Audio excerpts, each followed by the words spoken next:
लेके चल रहे थे वो आप लोग कौन चल रहा था, वो यूनिट का नेम है आपके पास में सिंक्रोनस मशीन। यूनिट आपका थर्ड चल रहा था,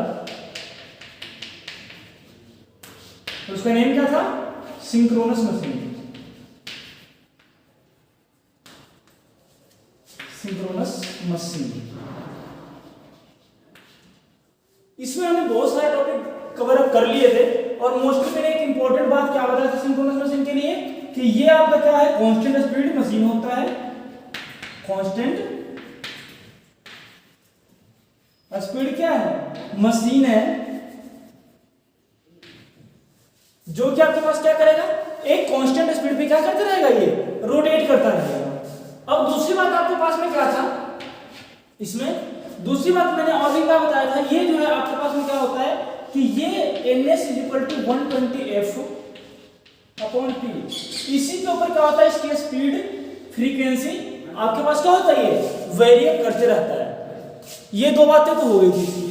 और भी मैंने इसमें बहुत सारे टॉपिक पढ़ लिए थे, इसके कंस्ट्रक्शन देख लिए थे, कंस्ट्रक्शन में पीछे देख लिया था, ईएमएफ इक्वेशन देख लिए थे, आर्मेचर रिएक्शन हम लोगों ने पढ़ लिया था इसका। और भी टॉपिक जितने भी थे मोस्टली हम लोगों ने कवर अप कर लिया था। तो लास्ट जो दिन हम लोगों ने डिस्कस किया था वो क्या था, आर्मेचर रिएक्शन। लास्ट जो हम लोग का टॉपिक डिस्कस हुआ था इसमें वो क्या हुआ था, आर्मेचर रिएक्शन। Armature reaction. तो अगर हम बात करें आर्मेचर रिएक्शन की, तो आर्मेचर रिएक्शन हम लोगों ने लास्ट क्लास में डिस्कस किया था और उसमें हमने क्या बताया था, आर्मेचर रिएक्शन क्या होता है, the effect of armature, the effect of main flux to the flux produced by field। या फिर यही हम लोगों ने पढ़ा था, या फिर हम ये बोल सकते हैं the effect of armature flux, the effect of armature flux to the main flux, the effect of armature flux to the main flux is known as armature reaction. इसके बाद मैंने इसके तीन कंडीशन बताए थे, क्या क्या बताया था, तीन पावर फैक्टर पे काम करा था, कौन कौन सा था इसके लिए, पहला था यूनिटी, लैगिंग और लीडिंग। मैंने तीनों केस बता दिए थे कि अगर यूनिटी था तो क्या था, अगर केस हमारे पास में क्या था, अगर यूनिटी था तो हमारे पास क्या था, जो फेज वोल्टेज था और फेज करंट कहां पे था, एक ही फेज पे क्या कर रहा था, ये लाइज कर रहा था। अगर लैगिंग में था तो ये क्या कर रहा था, इसको लैग कर रहा था करंट को, और लीडिंग में क्या कर रहा था, लीड कर रहा था। आज जो हम लोग इसमें टॉपिक पढ़ने जा रहे हैं वो क्या है आपके पास में, voltage regulation. Voltage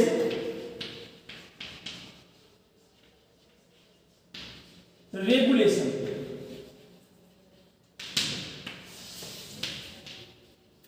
voltage regulation. तो और जिसने अगर बाय चांस किसी ने आर्मेचर रिएक्शन का टॉपिक नहीं देखा है तो पिछले क्लास में आप लोग जाके देख सकते हो, उसमें पूरी इसकी वीडियो डल रही है, ठीक है ना। तो हम क्या देखेंगे, वोल्टेज रेगुलेशन। तो देखो मैंने एक बात बताया था आप लोगों के लिए कि जो वोल्टेज रेगुलेशन होता है वो क्या होता है कि ये आपके पास क्या है कि दो वोल्टेज के बीच में क्या है, आप डिफरेंस करके हम क्या करते हैं कि जो फाइनल वोल्टेज को हम घटाते हैं। तो हम ये बोल सकते हैं कि वोल्टेज रेगुलेशन होता है वो क्या होता है कि ये माइनस में v अपॉन में v, इसका जो रेशियो होता है इसे क्या बोलते हैं, वोल्टेज रेगुलेशन हम क्या करते हैं, बोलते हैं। अब ये यहाँ पे क्या है, ये जो है आपके पास में, ये जो आपके पास है वो क्या है, magnitude of generated voltage, magnitude of generated voltage. ये यहां पे क्या है, ये आपके पास में ये की वैल्यू है, ये आपके पास में क्या है, मैग्नीट्यूड ऑफ जनरेटेड वोल्टेज है। और जो v है वो क्या है, v जो आपके पास में है magnitude of terminal voltage, terminal voltage. या फिर हम ये बोल सकते हैं, यहां पे क्या बोल सकते हैं कि जो पहला जो ये है वो क्या है, ये को हम बोल सकते हैं यहाँ पे जनरेटेड वोल्टेज है। ये क्या यहाँ पे जनरेटेड वोल्टेज है। जो हमारे पास में क्या हो रहा है, जनरेटर के केस में चल रहा है, तो उस कंडीशन में क्या है, जो वोल्टेज हमारे पास में क्या हो रहा है, बैक ईएमएफ के कारण से, फिर जो भी ईएमएफ के कारण से वोल्टेज हमारे पास में जनरेट हो रहा है, तो वो तो वोल्टेज कौन सा है आपके पास में, वो आपका ये है। और V कौन सा है, V आपके पास में टर्मिनल वोल्टेज है, जो हम क्या करें इसको सप्लाई वोल्टेज दे रहे हैं। जो हम क्या करें इसको, V आपके पास में क्या है, टर्मिनल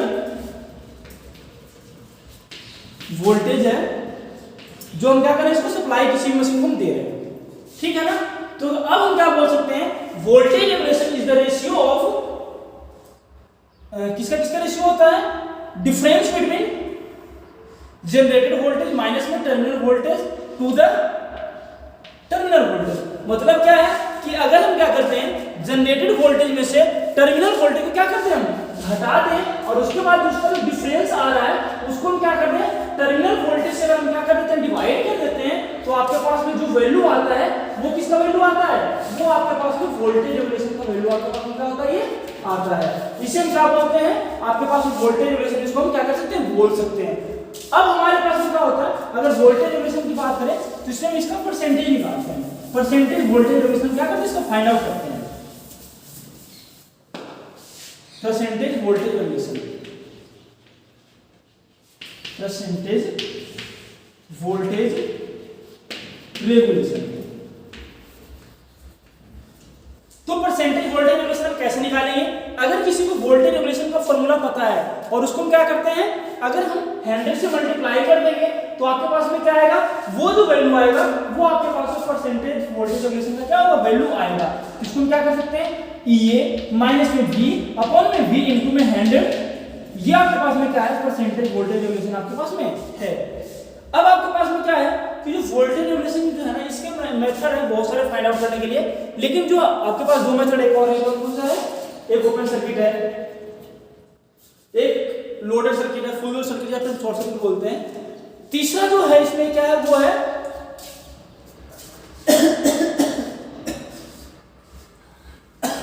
जो क्या आपको सिलेबस में पढ़ना है, उस मेथड को हम देखते हैं। उसका नेम क्या है, voltage regulation by using synchronous impedance method. Voltage regulation by using synchronous impedance method. Synchronous impedance method, ये voltage regulation by using synchronous impedance method. तो ये मेथड आप लोगों को क्या करना पढ़ना है। इसका दूसरा नेम भी है, इसे हम बोलते हैं ईएमएफ मेथड। EMF method. तो अब सिंपल सी बात क्या है कि यहां पे क्या होता है कि अगर कहीं पे भी इंपीडेंस आ रहा है तो इंपीडेंस के लिए आप सबको पता होगा, इसका फॉर्मूला होता है Z क्या होता है आपके पास में, ये फॉर्मूला आपके पास में क्या होता है, रेजिस्टेंस ऑफ आर्मेचर, यहां पे अगर आर्मेचर है तो प्लस में इंपीडेंस। जे यहां पे इसलिए दिया जाता है कि यहां पे क्या होता है, वेरिएबल टर्म होता है, इसलिए यहां पे जे की वैल्यू क्या किया जाता है, पुट किया जाता है। और इस कंडीशन में मोस्टली क्या होता है कि इंपीडेंस के थ्रू हम क्या करते हैं कि वोल्टेज रेगुलेशन को ऐड करके, मतलब फार्मूला यूज करके क्या करते हैं कि टोटल जो वैल्यू है आपके पास वोल्टेज रेगुलेशन का, हम उसको क्या कर सकते हैं, फाइंड आउट कर सकते हैं। वैसे इतना ज्यादा इंपॉर्टेंट है नहीं है टॉपिक, इसमें से सिर्फ आपके पास में पूछा जाता है तो वोल्टेज रेगुलेशन क्या होता है, सिर्फ वही पूछा जाता है, वो भी 2 नंबर में पूछा जाता है, इससे ज्यादा क्वेश्चन बनता नहीं है हमसे। अब हम और जो नेक्स्ट टॉपिक देखेंगे इसमें, वो क्या है, armature, sorry, equivalent circuit diagram. ये भी अगर पूछेगा तो 4 नंबर का डायग्राम है, इसमें कुछ ज्यादा है नहीं, सिंपल सा एक डायग्राम है इक्विवेलेंट का, वो डायग्राम में सीधा 4 नंबर आपके पास से पूछा जाता है, 4 या 5 जो भी आएगा। Equivalent circuit diagram of synchronous motor. Synchronous motor का हमें क्या करना है, इक्विवेलेंट सर्किट डायग्राम बनाना है, फिर सिंक्रोनस मशीन, दोनों में से कोई भी है, मशीन लेके चले तो मशीन लेके चलते हैं।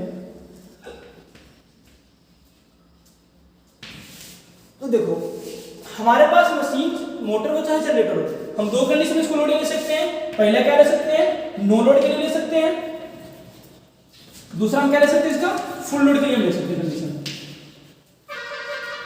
तो नो लोड कंडीशन आपके पास में क्या होगा, फुल लोड कंडीशन आपके पास में क्या होगा। अगर हम क्या कर रहे हैं, जैसे जनरेटर को हम चला रहे हैं, मैंने क्या किया, जैसे यहाँ पे मैंने प्राइम मूवर लगा दिया है और यहाँ पे मैंने क्या किया, जनरेटर लगा दिया। ये सपोज करो मेरा मोटर है या फिर कुछ भी है, डीजल इंजन है, जो भी है, ये आपका डीजल इंजन है और ये आपके पास में क्या है, अल्टरनेटर। तो जैसे हम क्या करेंगे, इसको अगर रोटेट करेंगे तो सिंपल सी बात, यहाँ वोल्टेज जनरेट होगा और जो हमारे पास जो वोल्टेज जनरेट होता है उस कंडीशन में हमारे पास क्या होता है कि अगर इस जनरेटर के ऊपर में कोई भी लोड नहीं दे रहे हैं तो आपके पास में क्या है, वो नो लोड कंडीशन है। तो उस कंडीशन में हमारे पास में इक्विवेलेंट सर्किट किस प्रकार का होगा हम वो देखते हैं और उस कंडीशन में होगा क्या हम पहले वो देखते हैं। तो अगर हम बात करें नो लोड की कंडीशन में, तो नो लोड का जब कंडीशन आता है कभी भी तो आपके पास में क्या होगा, आपके पास दो ही चीज होगा, एक तो जो उसका इंटरनल रेजिस्टेंस था और दूसरा जो उसके अंदर में क्या था, उसका इंटरनल इंपीडेंस था। यही दो चीज आपको मिलेगा नो लोड की कंडीशन में। क्या क्या मिलेगा, एक तो उसका सर्किट रेजिस्टेंस था वो मिलेगा और दूसरा उसके अंदर में जो उसका इंपीडेंस जो उसका इंडक्टेंस था वो मिलेगा। ठीक है, तो कैसे बना सकते हैं इसको, देखो सबसे पहले हमारे पास में क्या आएगा, रेजिस्टेंस आएगा और ये इंपीडेंस आएगा और यहाँ से क्या करेंगे इसको, ये इस प्रकार का आपके पास में क्या बनेगा, ये आपके पास में ओपन रह जाएगा। ठीक है ना, तो ये जो डायग्राम है ये आपका आ रही है, ये एक्सेल है, ये इसका क्या है, नो लोड का इक्विवेलेंट सर्किट है और ये सिर्फ सर्किट बनाने के लिए 4 नंबर में आता है। अगर हम बात करें फुल लोड का, तो फुल लोड कंडीशन क्या होगा, जब हम क्या करेंगे, जनरेटर है उसके ऊपर में क्या कर देंगे, कोई ना कोई हम क्या करेंगे, लोड जब ऐड करेंगे और जैसे सर्किट में हम लोड ऐड करेंगे तो ये डायग्राम किस प्रकार हो जाएगा, ये हो गया, ये हो गया और आपके पास में एक इंपीडेंस और ऐड हो जाएगा और यहाँ पे जहाँ मैंने सर्किट क्या कहते हैं, ये ओपन था, यहाँ पे हम क्या कर देंगे, लोड ऐड कर देंगे और ये जो डायग्राम बनेगा ये बन जाएगा इक्विवेलेंट सर्किट किसके लिए, for full load synchronous machine के लिए। तो ये इक्विवेलेंट सर्किट दोनों का दोनों मिलाकर क्या आता है, 4 नंबर में पूछता है। तो ये दोनों डायग्राम आपको क्या होंगे, अगर आता है तो बनाना पड़ेगा। तो आज का आपका टॉपिक यही था, कल हम लोग देखते हैं इस टॉपिक क्या करना है।